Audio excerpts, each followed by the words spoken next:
What up, y'all? Back again for round two. I don't think I'm going to number all of these. I think it's just going to be the date that I do them. Today is July 13th, 2026.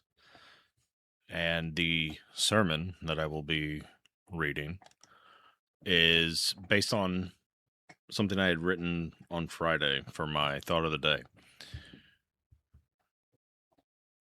I'm just going to get right into it because it's a lot, and I'm kind of having to decompress from writing it because I tend to get impassioned whenever I start writing. So I kind of put myself in it, and I don't want to say it sent me into a funk, but it definitely hit something emotionally in me. So without further ado, Monday sermons with Father Bobbert. Today, I choose to realize it's not all for me to get. I try to see everything from all sides. I make a sincere attempt to understand people's differing perspectives, and I've accepted that I'm not capable of empathizing with certain beliefs. Unfortunately, the majority of people can't look past the fact that I don't think the same way as the masses, and I've been vilified because, unlike the stereotypical view of liberals being passive, I am anything but. And I have no issues telling people exactly what I think rather than agree to disagree. And I get just as impassioned as the conservatives do when it comes to their beliefs. People tend to see the dog that bites after being kicked as the problem for some reason, as opposed to just not kicking the dog in the first place. And that's always baffled me. Respect, understanding, and accepting a differing opinion to me is for inconsequential things. I.e., you listen to country, I listen to hip-hop, or somebody likes the Green Bay Packers and I'm a Cowboys fan. We can all still agree that the Raiders fans are the worst, though. Joking. Kind of. This, however, does not apply to basic human rights, and I have told people very close to me that they were wrong because of it, and it broke my heart to do so. I've lost friends and family because I have radical opinions, like everyone should be equal, no one should be subservient to anyone else, or that my son is not broken or in need of saving because he's trans. You know, real evil, repugnant, and dangerous thoughts like that. Today, however, I would like to specifically focus on how I respect women more than men. There, I said it. I was raised by my grandmother, and I'm sure in the course of these sermons she'll probably be a central figure in them because she's the person that had the biggest impact on me growing up, and still does almost 4 years after she passed. She was demure in a classic way. She stayed at home and raised the kids while my grandpa worked. Cooking, cleaning, and anything regarding the children was left to her. Grandpa only got involved in the discipline whenever things got out of hand, as I'm sure a lot of people can relate with, due to similar upbringings. My grandma was the one that would deal with the daily fighting, backtalk, and general shittiness that only having young children can bring. I watched her break several times. Sometimes it would be because my cousin Vic and I would fight, argue, or just be loud, obnoxious kids that wouldn't listen to her the first 10 times she told us to chill, and she would just snap and yell at us. She did threaten to dropkick both of us at the same time once, and to this day, it still may be the funniest thing I've ever heard. Sometimes, it was when Grandpa would disappear for hours after work, in the form of her palpable stress and constantly pacing through the house, but ultimately centralized to the front window where she could see him pull up to the house. There are so many other examples I can give, but through all of it, she never took it out on us kids. She had to physically remove herself from the house more than once, go into the garage to blow off some steam, and that's why I respect women more. Every man that was remotely close to me big dogged me at some point. They would take their anger or frustration out on me by either yelling, talking down, or becoming physically imposing and reminding me that as a child, I was inferior, if they didn't just outright whoop my ass. My grandma had to raise a young boy without his father or mother in his life for any amount of quality time. Having only raised 3 girls before him, by herself because her husband was always at work or doing something in the yard, garage, etc. Oh, and by the way, the boy was a pre-lit emotional Molotov cocktail that's liable to take it out on her because she was the only safe space he ever had. She still never made it my problem, though. She would shoulder everything from everyone as if it was her personal responsibility, all while maintaining literally everything else. And I cannot think of a single time anything ever fell through the cracks and she missed something. I respect women more than men because dealing with dudes at any age is a pain in the ass at best, not to mention all the other bullshit every woman has to go through in the course of their lives, including but not limited to decisions made for them as if they were incapable left to their own devices. Let's just keep this one real simple. If you don't have the body parts you're legislating, you don't get a say on it. Just because you run a burger joint doesn't mean you can tell a sandwich shop down the block how they should run their restaurant. It doesn't really need to be this complicated. Let women decide individually and autonomously what they should do with their own bodies. Novel concept, right? Then there's my wife. A woman that went from having 0 children to 3 literally overnight. A woman that learned how to be the best mother I could ever ask for my kids after not having a great example to emulate.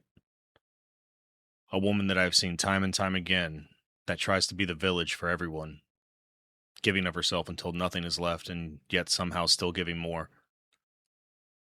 She's the easy one to blame because she's loud, opinionated, and deemed too much by many different people. To her mom, she was the golden child until she stopped being available for drama and stupidity 24/7. To my ex, she was the scapegoat for our divorce and the wicked stepmother who was seducing her husband away from her and our family. She was the scapegoat my sister used because that sounds like Nisha, not you, completely removing my ability to think for myself because you know how she is. No, I don't. Please enlighten me. She's the type of person, like me, that doesn't care for small talk or simple pleasantries. If either of us was to ask someone how they are doing, we would expect that person to answer truthfully and speak about it if something was bothering them. She, like me, does the same. We let off about actual events that happen in our lives, not that other day in paradise bullshit. Because we feel that that is what you do with strangers. But with family, be it blood or chosen, you should be able to be real and vulnerable. But apparently, that makes us negative people or victims in others' eyes. Now let me tell you who she really is. The woman that raised 3 kids as best she could with very little help from me and even less from everybody else. She's the woman that my sister and I told if the family stepped out of line in the days after my mom's death to check them, because I would start smacking people if they made it about anyone but me and sis.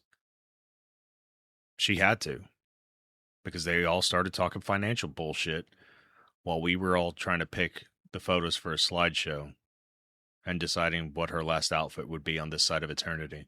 She has watched the man she loves struggle with his spirituality, mental health, addiction issues, infidelity, and not to mention having to help unpack all of his baggage from his family even prior to all the death. She, like my grandmother,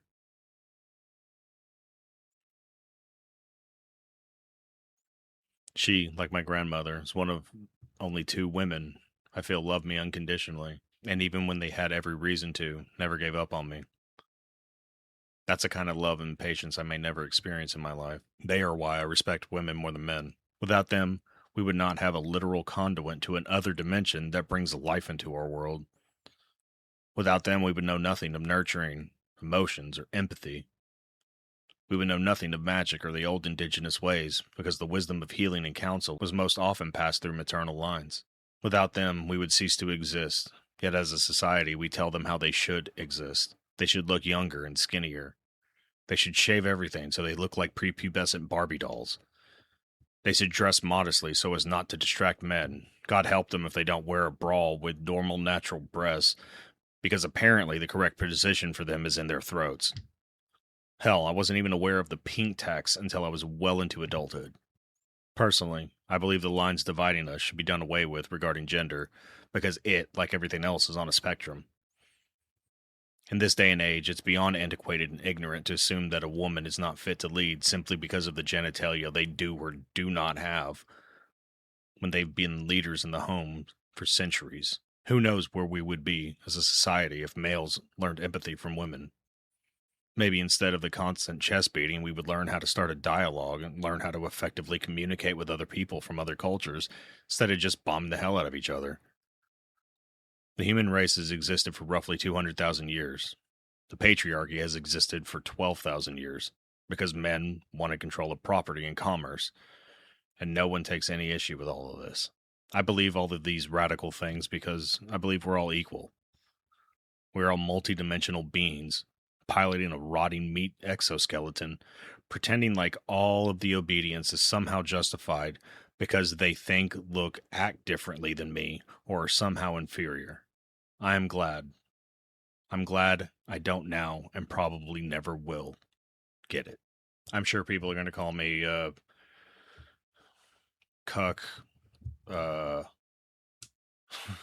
the F slur that I don't like to say anymore, or some kind of brainwashed leftist feminist or something. I honestly don't know. And I frankly don't give a shit. Because it's not wrong for me to have the idea that women are more important than men. I say that as a man. I say that as somebody that was an alpha dude bro at one point. I believed that women should be in the home. And to a certain extent, part of me does believe that because that's how I was raised. And the only reason I survived as long as I did and developed empathy and was shown it was okay to show emotions was because of my grandmother, even though she never showed hers. The handful of times I saw her cry, one was whenever her mom passed, and I was young at that point. And the other I'll never forget because it broke my heart. It was her sister, Tedora, the day we did her service, and my kids were still young, especially my youngest. So we sat at the back of the church, and Grandma didn't think we were there. After the service, we're all waiting outside. Of course, I was the first one because we were in the back. And she just saw me and she just broke down. Like I've never seen her move that fast. She moved to me and just wrapped her arms around me and started crying.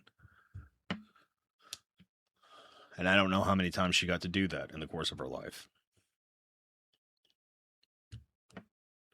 And that breaks my heart because that woman had so much love and so much care and compassion. And I don't think she ever got to let go properly in that fashion.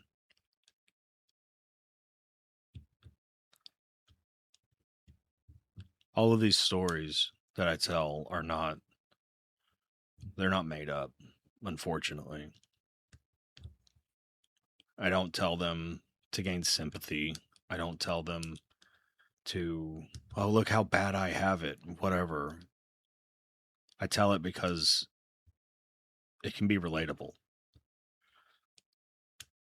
We all have stories. We all have our shit or whatever. And I know my grandma did. And looking back at it with all of the information that I've gathered, the books that I've read and whatnot, it sounds like she was chronically depressed the majority of her adult life. Never got help for it. Never got medicated for it. Just had to white knuckle it. My wife, on the other hand, has had the ability to grow and talk about her feelings.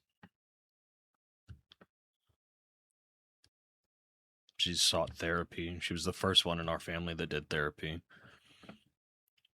She was the first one in our family to get on medication, and she has been a shining light for myself and my children. Because had she not started down that road, I probably wouldn't have, and our kids probably wouldn't have, and we would just go on continuing to perpetuate all of the ancestral bullshit that everybody's done in our family forever. And I personally am trying to break that. I've made it my life's goal to make that happen. So my challenge to everybody today, mainly for the men, look at how you treat women. And I don't say that as somebody that has always treated women well. The two women that have meant the most to me in the course of my life, my grandmother and my wife, I've treated the worst. I took out my anger on both of them over the years. And both of them just, they let me, that's it. They let me be that way.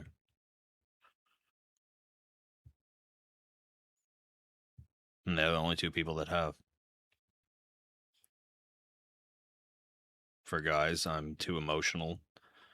I'm too sensitive. I wear my heart on my sleeve. I'm the F slur. I'm a pussy. I'm insert stupid myopic insult. Because of my wife, I realize that I'm not too much. Even though everybody wants me to think I am. Well, the majority of people.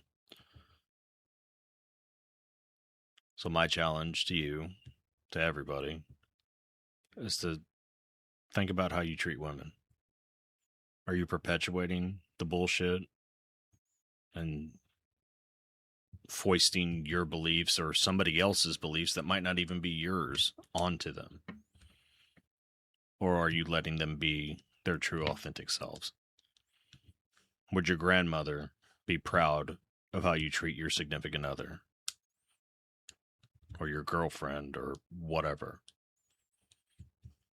Would you want somebody treating your sister the way that you treat said women? I've had to do a lot of soul searching, and I didn't like what I found. I was the asshole. I was the Neanderthal. I was the myopic, sometimes chauvinistic dude.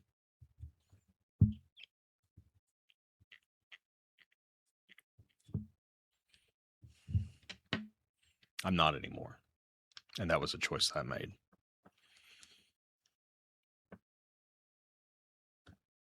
Please, if we can do anything with this, I'd want it to be to create actual equality. Where people don't have to be a watered down version of themselves to be acceptable. They don't have to tone down their words to become more palatable. They can be authentically themselves, live their truth, whatever that truth is, and not have to be ashamed of it. And that's my wish for everybody, not just women. I hope everybody has a good week. I hope everybody tries to understand each other, tries to communicate correctly.